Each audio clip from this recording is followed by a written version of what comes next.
बिल्कुल इस वक्त मैं मौजूद हूँ गोजरा के मेन वाटर वर्कर्स पार्क में। ये अरसा दराज से शदीद बदहाली का शिकार है। मेरे साथ यहाँ पर कुछ शहरी मौजूद हैं, उनसे मज़ीद जानते हैं आपको इस पार्क में क्या क्या मुश्किलात का सामना करना पड़ता है। जी, कुछ अर्सा पहले ये काफ़ी खूबसूरत पार्क हुआ करता था, लोग सैर व तफरीह के लिए आते थे इधर।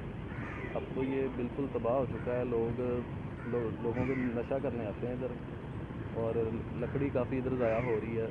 लोकल गवर्नमेंट को चाहिए कि इस तरफ तवज्जो दे और दोबारा इसको बहाल करें और फिर लोग सैर व तफरीह के लिए जाएँ। जैसा कि नाज़रीन आपने जाना, मेरे साथ यहाँ पर कुछ शहरी मौजूद थे। उनका यही कहना है कि ये नशेइयों ने इस पार्क में डेरे लगा लिए हैं और यहाँ पर कीमती लकड़ी और लोहा जो है वो ज़ाया हो रहा है। मकामी इंतज़ामिया खामोश तमाशाई हुकाम बाला को चाहिए कि फ़ौरी तौर पर इसकी तरफ तवज्जो दे और इसको दोबारा बहाल किया जाए। जी।